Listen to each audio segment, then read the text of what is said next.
তোমাকে বধিবে যেজন গোকুলে বাড়িছে সে, একটা ঐতিহাসিক কথা আছে। অর্থাৎ যার হাতে আপনার পতন হবে সে খুব ধীরে সুস্থে সূক্ষ্মভাবে আপনারই ছত্রছায়ায় বেড়ে উঠছে। রুমিন ফারহানা থেকে শুরু করে বিএনপির হেভিওয়েট নেতাদের নমিনেশন দেয়নি দলটি। অনেকে যেমন এতে অবাক হয়েছিল, নিজের পায়ে কি নিজেই কুড়াল মারছে বিএনপি। অনেকে আবার নিশ্চিত ছিলেন যে বিএনপির এটা কৌশলই ছিল, যাতে সেই হেভিওয়েট প্রার্থীরা স্বতন্ত্র হিসাবে নির্বাচন করে জয়ী হয়ে পরে আবার মূল দল অর্থাৎ বিএনপিতে যোগ দিতে পারে।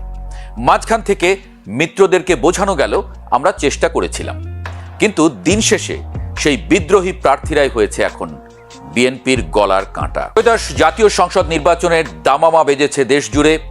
রাজনৈতিক মেরুকরণের এই সন্ধিক্ষণে বাংলাদেশের জাতীয়তাবাদী রাজনীতির অন্দরমহলে এক অদ্ভুত অস্থিরতা বিরাজ করছে। বিশেষ করে বিএনপির দীর্ঘ প্রতীক্ষিত নির্বাচনী যাত্রায় বাধা হয়ে দাঁড়িয়েছে তাদেরই এক সময়ের বিশ্বস্ত সহচররা। বিএনপির বহিষ্কৃত এবং সাবেক নেতাদের স্বতন্ত্র প্রার্থী হওয়ার হিড়িক শুধু দলের শৃঙ্খলাকেই বৃদ্ধাঙ্গুলি দেখায়নি, নির্বাচনী মাঠে এক নতুন সমীকরণেরও জন্ম দিয়ে দিয়েছে। সারা দেশে ৭৮টি আসনে বিএনপির বিদ্রোহীরা এখন বুক চিতিয়ে লড়ছেন। এই বিদ্রোহীরা বিএনপির জন্য কতটা মাথা ব্যথার কারণ হবে তার চেয়েও বড় প্রশ্ন হয়ে দাঁড়িয়েছে এই সুযোগে জামায়াতে ইসলামী কতটা লাভবান হয়ে যাচ্ছে। রাজনৈতিক বিশ্লেষকরা বলছেন জামায়াত যেন ওঁত পেতেছিল এই মুহূর্তটির জন্য। তারা এখন বিএনপির ফেলে দেওয়া কাঁটা দিয়েই বিএনপিকে বিদ্ধ করার কৌশল নিয়েছে। অর্থাৎ বিএনপির ভোট ব্যাংক যখন তাদেরই বিদ্রোহীদের কারণে ভাগ হয়ে যাচ্ছে, তখন সেই ফাঁক দিয়ে জয়ের বন্দরে পৌঁছে যেতে চাইছে জামায়াত জোট। বিএনপির এই বিদ্রোহী প্রার্থীরা শুধু যে নিজ দলের ক্ষতি করছেন তা নয়, জোটের শরিক দলগুলোর কপালেও দুশ্চিন্তার ভাঁজ ফেলে দিয়েছেন। বিএনপি এবার ২৯২টি আসনে ধানের শীষ প্রতীকে প্রার্থী দিয়েছে এবং শরিকদের জন্য ছেড়েছে মাত্র ৮টি আসন। এই সীমিত আসনের মধ্যেও আবার নানা বিতর্ক তৈরি হয়েছে। যখন যোগ্য ও ত্যাগী নেতাদের বঞ্চিত করে প্রবাসী বা নিষ্ক্রিয় নেতাদের হাতে ধানের শীষ তুলে দেওয়া হয়েছে, তখনই বিস্ফোরণ ঘটেছে তৃণমূল বিএনপিতে। ঝালকাঠি, নাটোর, শেরপুর বা কুমিল্লার মতো জেলাগুলোতে বিদ্রোহীদের একটি অংশকে সাময়িকভাবে শান্ত করা গেলেও অধিকাংশ আসনেই বিদ্রোহী প্রার্থীরা অনড় অবস্থানে আছেন। প্রার্থিতা প্রত্যাহারের সময় পার হয়ে যাওয়ায় এখন ব্যালট পেপারে ৯৮ জন বিদ্রোহী প্রার্থীর নাম এবং প্রতীক জ্বলজ্বল করবে। তার মানে হলো ভোটাররা যখন ভোট কেন্দ্রে যাবেন তখন ধানের শীষের পাশাপাশি একই মতাদর্শের আরও একাধিক বিকল্প প্রার্থীকে সামনে পাবেন তিনি। এই দ্বিধা বিভক্তি জামায়াত জোটের জন্য রাজপথের সবচেয়ে বড় আশীর্বাদ হয়ে দাঁড়িয়েছে। জামায়াত ইসলামী এবার তাদের নির্বাচনী কৌশল সাজিয়েছে অত্যন্ত সূক্ষ্মভাবে। দলের ভেতরে এবং বাইরে তারা এটি জাহির করার চেষ্টা করছে যে তারা কারো দয়া বা পরিস্থিতির উপর নির্ভর করে জিততে চায় না, কিন্তু তলে তলে হিসাবটা একদম ভিন্ন। বিশেষ করে ঢাকা এবং ময়মনসিংহ বিভাগের আসনগুলোতে জামায়াত ঐতিহাসিকভাবে খুব একটা সুবিধাজনক অবস্থানে কখনোই ছিল না। এই অঞ্চলের ৯৪টি আসনের মধ্যে মাত্র ৫ থেকে ৬টিতে তাদের বড় ধরনের জয়ের আশা ছিল, কিন্তু বিএনপির বিদ্রোহীদের ছড়াছড়ি জামায়াতের সেই আশার গুড়কে এখন কয়েক গুণ বাড়িয়ে দিয়েছে। এই দুই বিভাগের ৩৫টি আসনে বিএনপির বিদ্রোহীরা নিজেদের জয় নিশ্চিত করতে না পারলেও ধানের শীষের অন্তত ১৫ থেকে ২০% ভোট কেটে নেবেন এটি প্রায় নিশ্চিত। আর এই পরিমাণ ভোট কমলেই জামায়াতের প্রার্থীরা মূল প্রতিদ্বন্দ্বিতায় চলে আসবেন। জামায়াত নেতারা এটাকে গণতান্ত্রিক প্রতিযোগিতা বলে আখ্যা দিলেও মাঠ পর্যায়ে তাদের কর্মীদের মধ্যে এক ধরনের চাপা উল্লাস লক্ষ্য করা যাচ্ছে। তারা মনে করছেন বিএনপির ঘরের ঝগড়া তাদের জন্য কুদরতি সুযোগ বয়ে এনেছে। বিএনপির অভ্যন্তরে এই বিদ্রোহের আগুন কেন নেভানো গেল না তা নিয়ে দলের হাইকমান্ডের মধ্যে চরম অস্বস্তি কাজ করছে। তৃণমূলের অভিযোগ, কেন্দ্র থেকে অনেক ক্ষেত্রে পকেট কমিটি এবং আশীর্বাদ পুষ্টদের মনোনয়ন দেওয়া হয়েছে, যারা বছরের পর বছর জেল জুলুম সহ্য করেছেন, রাজপথে লড়াই করেছেন। তাদের মূল্যায়ন না করে উটকো নেতাদের গুরুত্ব দেওয়ায় ক্ষোভের অনল ছড়িয়ে পড়েছে। এই ক্ষুব্ধ নেতারাই এখন স্বতন্ত্র ব্যানারে মাঠে নেমেছেন। তারা শুধু নির্বাচনই করছেন না, বরং বিএনপির প্রাতিষ্ঠানিক ভোট ব্যাংক ভেঙে নিজেদের দিকে টেনে নিচ্ছেন। এতে করে বিএনপি মনোনীত প্রার্থীরা একদিকে যেমন রাজপথের প্রতিপক্ষকে মোকাবেলা করছেন, অন্যদিকে ঘরের ভেতরেই ছায়া যুদ্ধ লড়তে হচ্ছে তাদের।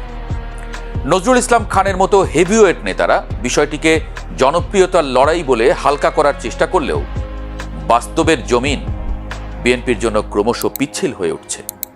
জামায়াত ঠিক এই জায়গাতেই নিজেদের শক্তির সংহতি ঘটাচ্ছে। দেশের পশ্চিমাঞ্চলে জামায়াতের প্রভাব চিরকালই বেশি ছিল। রংপুর, রাজশাহী এবং খুলনা বিভাগের 108টি আসনের মধ্যে তারা 101টিতে সরাসরি প্রতিদ্বন্দ্বিতা করছে। এই অঞ্চলটি জামায়াতের কাছে তাদের প্রধান দুর্গ হিসেবে পরিচিত। তবে এই দুর্গ আরও বেশি শক্তিশালী হয়েছে বিএনপির অভ্যন্তরীণ কোন্দলের কারণে। রংপুর বিভাগের 33টি আসনের 4টি এবং খুলনার 36টি আসনের 11টিতে বিএনপির বিদ্রোহী প্রার্থীরা এখন সক্রিয়। ফলে যে আসনগুলোতে বিএনপি এবং জামায়াতের মধ্যে হাড্ডাহাড্ডি লড়াইয়ের সম্ভাবনা ছিল, সেখানে বিএনপি এখন অনেকটা ব্যাকফুটে চলে গেছে বলে তথ্য এসেছে গণমাধ্যমে। ধানের শীষের ভোট বিদ্রোহী আর মূল প্রার্থীর মধ্যে ভাগ হয়ে যাওয়ার অর্থ হল জামায়াতের জয়ের পথ পরিষ্কার হয়ে যাওয়া।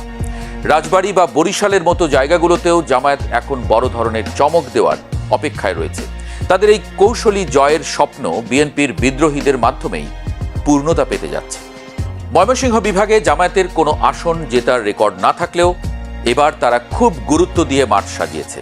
শেরপুর 1 এবং ময়মনসিংহ 6 আসনের মতো জায়গাগুলোতে জামায়াতের নিজস্ব একটি শক্তিশালী ভোট ব্যাংক গড়ে উঠেছে। বিশেষ করে শেরপুর 1 আসনে বিএনপির বিদ্রোহী প্রার্থীর সরব উপস্থিতি জামায়াত প্রার্থী রাশিদুল ইসলামকে বাড়তি মাইলেজ দিচ্ছে। সেখানে বিএনপির মূল প্রার্থী ডাক্তার সানসিলা জেবরিন প্রিয়াঙ্কার জন্য এখন লড়াইটা অস্তিত্ব রক্ষার, কারণ তার নিজ দলেরই সাবেক নেতারা এখন তার প্রধান শত্রু হয়ে দাঁড়িয়েছেন। জামায়াত এই সুযোগে নিজেদের সুসংহত ভোটারদের ব্যবহার করে জয় ছিনিয়ে আনার স্বপ্নে বিভোর। ঠিক একইভাবে ঢাকা 14 আসনে বিএনপির কোন্দল এমন পর্যায়ে পৌঁছেছে যে গুম হওয়া পরিবারের প্রতিনিধি সানজিদা ইসলাম তুলির জন্য পথটা সংকুচিত হয়ে পড়েছে। সেখানে জামায়াত প্রার্থী ব্যারিস্টার আরমানের গ্রহণযোগ্যতা বাড়ছে কেবল বিএনপির 2 প্রার্থীর লড়াইয়ের কারণে। জামায়াতের শরিক দলগুলোও এই নির্বাচনী বৈতরণী পার হওয়ার জন্য বিএনপির বিদ্রোহীদের উপর ভরসা করছে। এনসিপি, বাংলাদেশ খেলাফতে মজলিস এবং এবি পার্টির প্রার্থীরা যেখানে লড়ছেন, সেখানেও বিএনপির বিদ্রোহীরা ত্রাতা হিসেবে আবির্ভূত হয়েছেন। মৌলভীবাজার 4 আসনে বিএনপির দীর্ঘদিনের জনপ্রিয় নেতা যখন বিদ্রোহী হয়ে দাঁড়ান, তখন সরাসরি লাভবান হয় এনসিপি বা জামায়াত জোটের ছোট দলগুলো। হবিগঞ্জ কিংবা ব্রাহ্মণবাড়িয়াতেও একই চিত্র দেখা গেছে। ধানের শীষের একনিষ্ঠ সমর্থকরা যখন দেখেন তাদের প্রিয় নেতা স্বতন্ত্র প্রার্থী হয়েছেন, তখন তারা দ্বিধায় পড়ে যান। এই দ্বিধার ফল হিসেবে মূল প্রার্থীর ভোটের ঝুলি খালি হয়, আর সেই ব্যবধানে জামায়াত বা তাদের শরিকরা এগিয়ে যায়। চট্টগ্রামের 5টি আসনেও 12 জন বিদ্রোহী বিএনপির জন্য আতঙ্ক হয়ে দাঁড়িয়েছে। চূড়ান্ত বিচারে ত্রয়োদশ জাতীয় সংসদ নির্বাচন জামায়াতের জন্য এমন এক প্ল্যাটফর্ম তৈরি করেছে যা তারা গত 3 দশকে পায়নি। আওয়ামী লীগহীন নির্বাচনে জামায়াত নিজেকে দ্বিতীয় বড় শক্তি হিসেবে প্রতিষ্ঠিত করতে চায়, আর তাদের এই উচ্চাভিলাষী লক্ষ্য অর্জনে সবচেয়ে বড় অনুঘটক হিসেবে কাজ করছে বিএনপির বিদ্রোহীরা। বিএনপি যদি দ্রুত এই কোন্দল নিরসন করতে না পারে, তবে ভোটের দিন শেষে দেখা যাবে জামায়াত কেবল তাদের হারানো আসনগুলোই উদ্ধার করেনি, বরং বিএনপির দুর্গগুলোতেও নিজেদের পতাকা উড়িয়ে দিয়েছে। কাঁটা দিয়ে কাঁটা তোলার যে রাজনীতি জামায়াত শুরু করেছে, তার চূড়ান্ত ফল দেখার জন্য এখন শুধু ব্যালট গণনার অপেক্ষা। বিএনপির হেভিওয়েট প্রার্থীদের মনোনয়ন না দেওয়া কি আসলেই কৌশল ছিল, নাকি রাজনৈতিক অপরিপক্কতা? তা ইতিহাসের পাতায় বড় এক প্রশ্নবোধক চিহ্ন হিসেবেই দেখা যাবে বলে মত বিশ্লেষকদের। তোমাকে বধিবে যেজন গোকুলে বাড়িছে সে, একটা ঐতিহাসিক কথা আছে। অর্থাৎ যার হাতে আপনার পতন হবে, সে খুব ধীরে সুস্থে সূক্ষ্মভাবে আপনারই ছত্রছায়ায় বেড়ে উঠছে। অনেকেই এই কথাটার একটা উদাহরণ দেন হযরত মুসা আলাইসাল্লাম। তিনি ফেরাউনের পরিবারেই কিভাবে বেড়ে উঠেছিলেন, এমনকি শেষ পর্যন্ত এসে ফেরাউনের পতন হযরত মুসা আলাইসাল্লামের হাতে হয়েছিল। তবে আমাদের ভিডিওর বিষয়বস্তু ভিন্ন জায়গায়। এনসিপিকে এখন পর্যন্ত বিএনপি খুবই তুচ্ছ তাচ্ছিল্য ভাবেই কিন্তু আসলে দেখছে, কিন্তু আজকের ঘটনা একটা বিশেষ বার্তা দিচ্ছে বিএনপির জন্য। এনসিপি তাদের অস্তিত্ব রক্ষায় জামাতের সাথে যে জোট করেছে, এনসিপি এবং জামাত সহ যে জোটটা তৈরি হয়েছে, এই জোটটাকে বিএনপি যদি মনে করে ফু দিয়ে উড়াই দিবে অথবা মাঠ পর্যায়ে শক্তি প্রদর্শন করবে, দিন শেষে আসলে বিএনপির পরিণতিও খারাপ হবে। আজকে হাতিয়ায় যে ঘটনা ঘটেছে হান্নান মাসুদের এলাকায়, আমি আশ্চর্য হয়েছি। 2 ঘন্টার আলটিমেটামে মাঠ ক্লিয়ার করে ফেলছে হান্নান মাসুদ। মাঠ ক্লিয়ার কাদেরকে করছে? বিএনপি নেতাকর্মীদেরকে।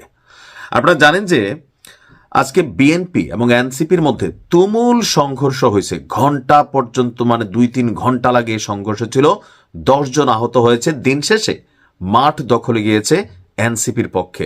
এখন এনসিপি তো এনসিপি না, এনসিপির পক্ষে জামাত আছে, আরো 9 দলের জোট আছে।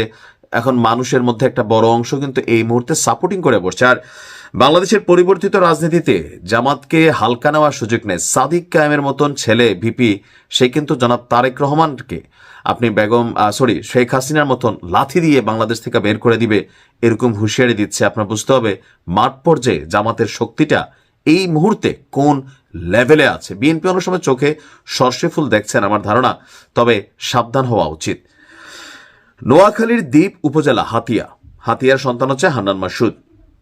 হাতিয়ায় ইতিহাসে প্রথমবারের মতন একটা ফেরির বিষয়ে এখানে দেখেছে নোয়াখালীর হাতিয়ার উপজেলাবাসী যারা আছেন। আর এই ফেরি আনার পেছনে হান্নান মাসুদের অবদান এখানে 100%। এই কাজটা সেই করছে নির্বাচনকে সামনে রেখে, যেন মানে কি বলা হয়, একটা প্রভাব তৈরি হয়, বা হাতিয়াবাসী এই দিনের জন্য অপেক্ষা করতেছিল বছরের পর বছর। আওয়ামী লীগ আসছে, বিএনপি গেছে, কিন্তু হাতিয়াবাসী ফেরি দেখে নেয়। স্বাভাবিকভাবে এই ফেরি যখন আজকে আসছে, এটার ক্রেডিট এনসিপি এবং তাদের যারা নেতা কর্মীরা আছেন তারাই নিতে চেয়েছেন, আর সেখান থেকেই বিপত্তি। হাতিয়ায় ফেরি উদ্বোধনী অনুষ্ঠানকে কেন্দ্র করে বিএনপি এবং এনসিপি সমর্থকদের মধ্যে দফায় দফায় ধাওয়া পাল্টা ধাওয়া সংঘর্ষের ঘটনা ঘটেছে। এতে উভয় পক্ষের অন্তত 10 জন আহত হয়েছে। সংঘর্ষের সময় দিকবিদিক ছুটতে থাকে উদ্বোধনী অনুষ্ঠানে আসা হাজার হাজার মানুষ। আজকে বিকেলে ফেরি মহানন্দা উদ্বোধনকে কেন্দ্র করে এই সংঘর্ষের ঘটনাটি ঘটে।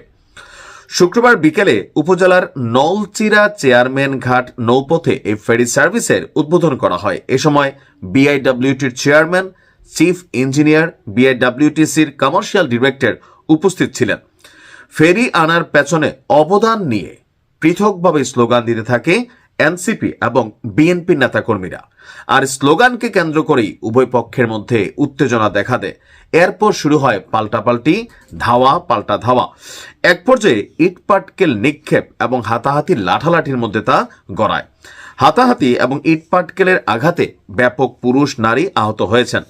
তৎক্ষণাৎ পরিস্থিতি নিয়ন্ত্রণের চেষ্টা করে নৌবাহিনী এবং পুলিশ সদস্যরা। হাতিয়া দ্বীপ সমিতির সভাপতি বলছেন, এটি হাতিয়ার ইতিহাসে একটি মাইল ফলক ছিল, কিন্তু দুর্ভাগ্যজনকভাবে রাজনৈতিক দলাদলির কারণে জিনিসটা আসলে নষ্ট হলো। ওসি সাহেব বলছেন, পরিস্থিতি মোকাবেলার জন্য অতিরিক্ত পুলিশ মোতায়েন করা হয়েছে। এনসিপি বলছে, হান্নান মাসুদ বলছে যে এই অর্জনটা আসলে সে তার সর্বোচ্চ লবিং থেকে করেছে। এটা কিন্তু বাস্তব, এই ক্রেডিট হান্নান মাসুদ পায়। কারণ এই ফেরির জন্য আমি দেখেছি এর আগেও মাস 6 বা বছর খানেকের মধ্যে বেশ কয়েকটা বক্তব্য দিয়েছে, বিভিন্ন জায়গায় দৌড়াদৌড়ি করেছে। কারণ এই ফেরি যারা নিয়ে আসবে হাতিয়াবাসী তাদেরকে ভোট দেবে। আর হান্নান মাসুদ বলছে কয়েক গুণ ভোট বেশি পেয়ে এখানে আপনার তিনি পাশ করবেন। এবং 2008 সালে 615টা না এরকম মানে ভোট পাইছিল বিএনপির প্রার্থী, ওই রকম ভোট পাবে বিএনপি, বাকিটা পাবে হান্নান মাসুদ। তো হান্নান মাসুদ তার একা না, জামাতের বড় একটা সাপোর্ট তার জন্য কিন্তু এখানে কানেক্টেড। তবে হান্নান মাসুদ, তোমাকে সাবধান করি, তুমি কুমিল্লা বিভাগ নিয়ে নাড়াচাড়া করবা না। সে নোয়াখালী বিভাগের দাবি করছে আজকে প্রকাশ্যে যে নোয়াখালী বিভাগ চাই, তো আমরা কুমিল্লার তারা কি দোষ করছি?